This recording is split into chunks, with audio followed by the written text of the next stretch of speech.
Probably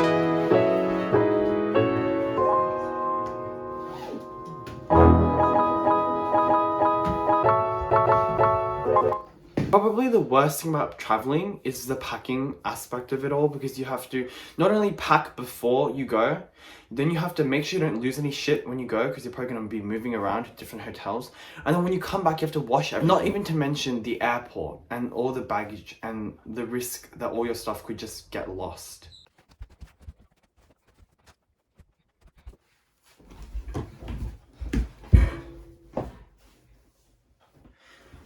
I was also listening to the Emma Chamberlain podcast earlier, and then I forgot that she said to roll up your clothes because apparently it allows more stuff to get stored in your bag. And my mother got these packing cubes from Amazon so that we could divide our luggage up into everyone's separate bags without having to actually get extra luggages, because if you didn't know, I mean, I guess everyone would know by now, but like, there's a limit on what you can pack. And if you go over that weight limit, you have to pay extra money. So this is a compromise for not being able to have separate luggages or separate suitcases.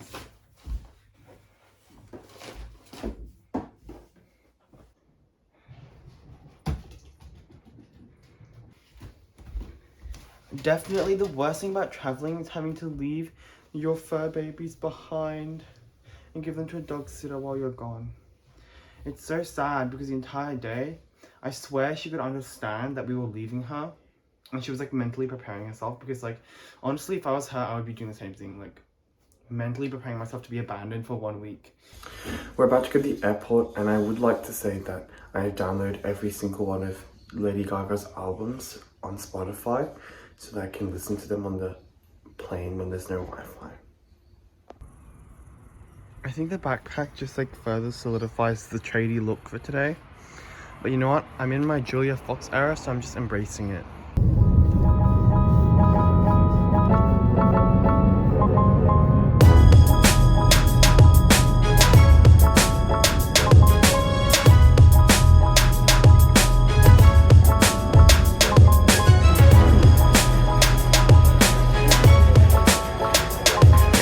We're in the lift.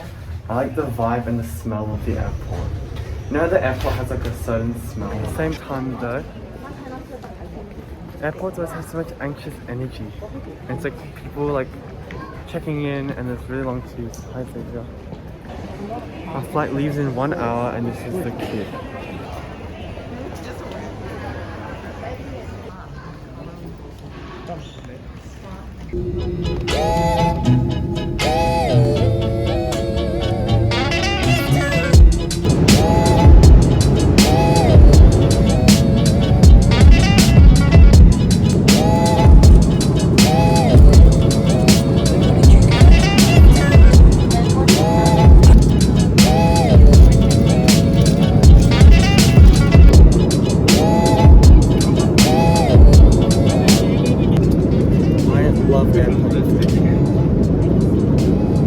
It was really special opening up the package and seeing your food.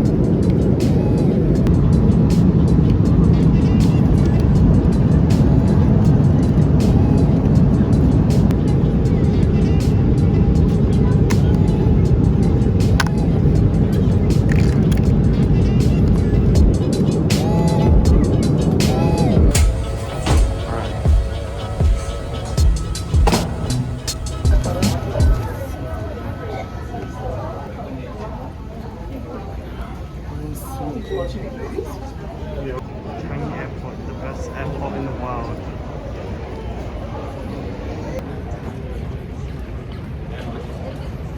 Let's look at the James Turrell. Kendall Jenner.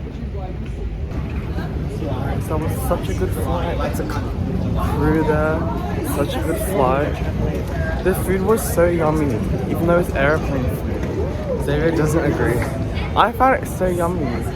I loved the lunch, which was the curry, and I also loved the snack, which was a panini. That's a really fun word to say, panini. Snack was a lot better than the lunch. Oh yeah, Xavier couldn't have the panini, so he had vegetable samosa, and he really liked it. But that was such a good Check-in experience. wasn't nice. Oh, the check-in took so long. And then we were like stressed we'd miss our flight. But we didn't.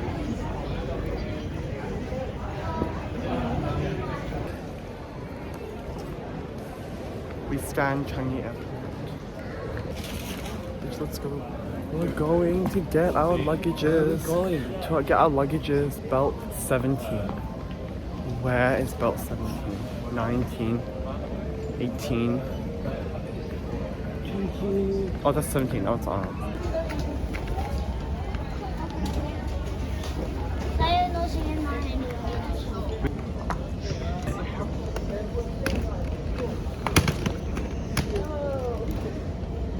I'm pretty sure we still have one more luggage. I'm literally starving because the last thing we ate was a panini. I'm literally starving. Are you starving? It's not that bad. I'm starving. He said it's really hot. It's not even that hot. It's just fragile. So hot. It's not even that hot. When we go outside, it'll be steaming, roasting hot. But right now, it's okay. Hello, Momo.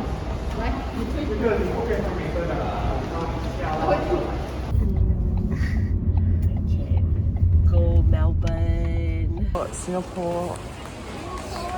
We're walking to the mall. Oh my god.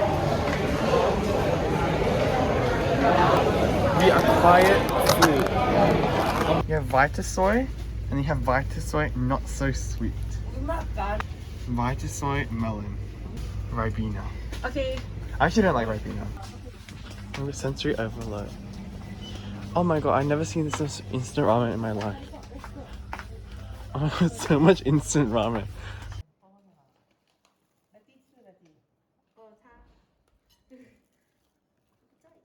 By right, around 4 hours distance. It's very dark, but it's currently 4:41. We are going to Malaysia, and so we have to go early so we can avoid any traffic jam and congestion that we might see at the customs.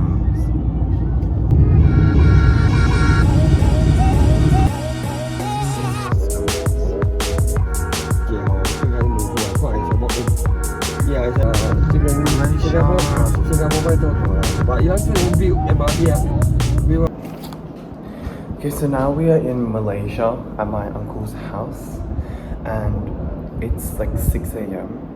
We left the house at 4 o'clock, and we thought it would take a long time.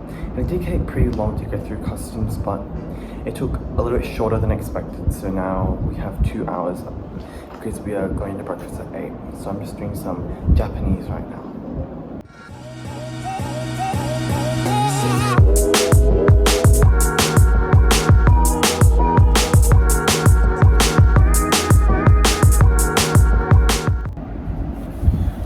So often when you go on holiday, you have some downtime, like such as now, which is before breakfast. It's like I'm not tired enough to go to sleep, but I also don't want to do anything too crazy. Studying is actually a great option. So I put my books and my tablet, because I'm not bringing my laptop, I brought my tablet in my hand carry backpack. And it's really useful to do like that, because then anytime you have some downtime, you can just bring your stuff out without having to go through your entire suitcase. Another thing I suggest is you prepare your materials in advance at home. When you're on holiday, you already know what roughly you want to revise. It's also best to review on holiday rather than learn new content, because you know your mind's probably not in the best place to be learning new content. So just refreshing, reviewing, doing some Anki questions, some active recall can really help. If you're wondering what I was doing, I'm learning a new set of vocabulary. I'm also quizzing myself. I don't use Anki because I'm lazy to put into the program, so I just write out the questions or like the words in English, and I just translate them to Japanese from memory.